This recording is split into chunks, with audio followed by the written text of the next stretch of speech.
Good morning, students. Today topic is memory hierarchy. Memory is like a brain. మనకు brain ఎలా అయితే ఇంపార్టెంటో సిపియుకి memory అంత important. Without memory system does not perform any operation. CPU does not execute any instruction. In general, memory is classified into several types.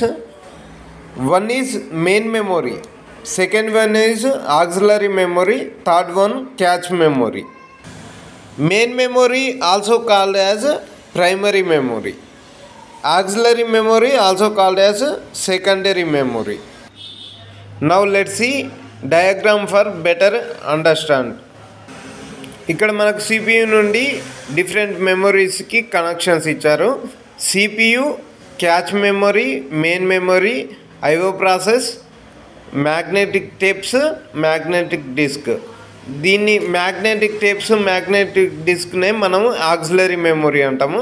Main మెమొరీని primary memory అంటాం. Without storing data in main memory not executed. Here CPU execute only main memory instructions. Main మెమొరీలో ఏదైతే data store అయి ఉందో దాన్ని మాత్రమే CPU accept చేయగలుగుతుంది. ఒకవేళ మనకు మ్యాగ్నెటిక్ టేప్స్లో, మ్యాగ్నెటిక్ డిస్క్లో ఏదైనా డేటా ఉంటే దాన్ని CPU డైరెక్ట్గా యాక్సెస్ చేయలేదు.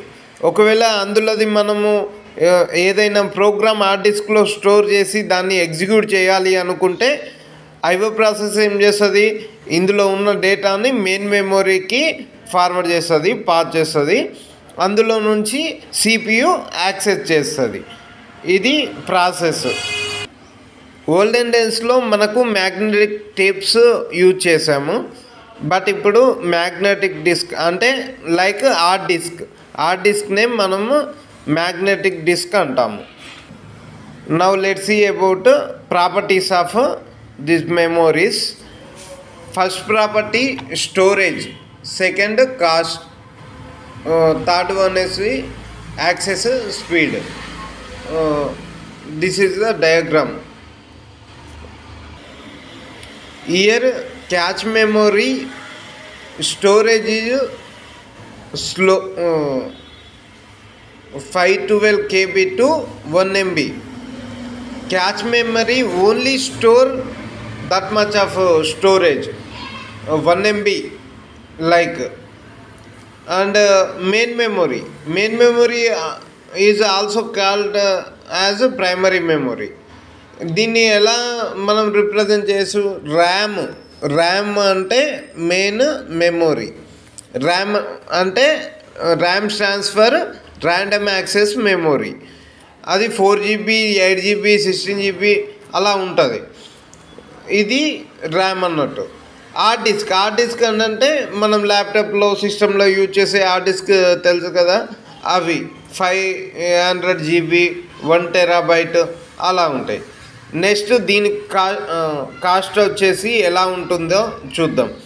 ఇందులో క్యాచ్ మెమొరీ వచ్చేసి 1 MB మనం బై చేయాలి అనుకుంటే మినిమం 3000 పే చేయాల్సి ఉంటుంది. 3000 పే చేస్తాం. అలాగే ర్యామ్, మెయిన్ మెమొరీ బై చేయాల్సి అంటే 4GBకి 1500 నుండి 3000 వరకు పే చేయాల్సి వస్తుంది. 3000 వరకు పే చేస్తాం. అలాగే మనకు హార్డ్ డిస్క్ వచ్చేసి 500GB లేదనంటే 1 TB, అది కూడా మనకు వచ్చేసి 3000 to 5000 వరకు బై చేయొచ్చు.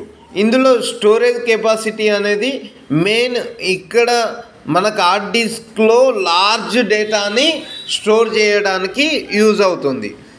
ర్యామ్ అని అంటే మనకు మెయిన్ ఎందుకు యూజ్ అవుతుంది, మన CPU అనేది మెయిన్ ర్యామ్లో ఉన్న కంటెంట్ మాత్రమే ఎగ్జిక్యూట్ చేస్తుంది కాబట్టి మెయిన్ మెమొరీ అనేది మనకు ఇంపార్టెంట్.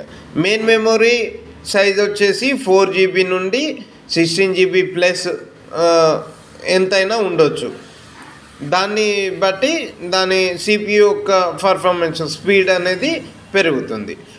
అలాగే క్యాచ్ మెమొరీ అనేది చాలా తక్కువ స్పేస్లో ఉంటుంది, చాలా తక్కువ స్పేస్లో ఉంటుంది. బట్ ఇది చాలా స్పీడ్గా పనిచేస్తుంది. యాక్సెస్ స్పీడ్ అనేది క్యాచ్ మెమొరీ ఫాస్టర్ అంటే లైక్ సిపియు ఎంత అయితే ఫాస్ట్గా ఎగ్జిక్యూట్ చేస్తుందో అంతే ఫాస్ట్గా ఇది మనకు ఎగ్జిక్యూట్ అవుతుంది. ఇన్స్ట్రక్షన్స్ అంత స్పీడ్గా పనిచేస్తుంది. మెయిన్ మెమొరీ అంటే దీనికంటే కొంచెం స్లోగా వర్క్ చేస్తుంది మెయిన్ మెమొరీ. దాన్ని ర్యామ్ అంటాము. హార్డ్ డిస్క్ అంటే అసలు హార్డ్ డిస్క్ తోటి ఇక్కడ చూసాం కదా, hard disk CPU direct access ఉండదు. ఒకవేళ హార్డ్ డిస్క్లో ఉన్న డేటాని మనం ఎగ్జిక్యూట్ చేయాలనంటే ఫస్ట్ ఆ డేటాని మెయిన్ మెమొరీకి పాస్ చేసి అక్కడ నుండి మనము సిపియు ఎగ్జిక్యూట్ చేస్తుంది. ఇది మనకు మెమొరీ హైరార్కీలో టాపిక్స్ అమ్మ. ఇందులో మెయిన్ ఒకటి గమనించినట్లయితే ఇప్పుడు ఈ డైమండ్లో ఫస్ట్ స్పేస్ చాలా తక్కువ ఉంది, బట్ దాని పర్ఫార్మెన్స్ స్పీడ్ అనేది చాలా ఫాస్ట్ ఉంటుంది, కాస్ట్ అనేది కూడా చాలా ఎక్కువ ఉంటుంది. అలాగే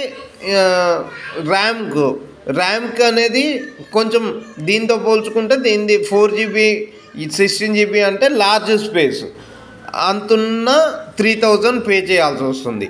కానీ దీని స్పీడ్ కంటే కొంచెం తక్కువ ఉంటుంది. అలాగే హార్డ్ డిస్క్ 1TB అని అంటే చాలా ఎక్కువ స్పేస్ ఉంటుంది, లార్జ్ అంటే ఎంత డేటా అయినా మనము స్టోర్ చేసుకోవచ్చు. అది హార్డ్ డిస్క్. దీనిది కూడా మనము బై చేసేటప్పుడు అంతే, ఒక టీబీకి మనము 5000 లోపు పే చేస్తాం. అంటే కాస్ట్ అనేది డిక్రీజ్ అవుతూ ఉంటుంది ఇక్కడ. అర్థమైందా? అంటే మనకు ఇక్కడ స్పేస్ అనేది తక్కువ ఉన్నప్పుడు కాస్ట్ అనేది ఎక్కువ ఉంటుంది. ఓకేనా? This is memory hierarchy. Okay, thank you.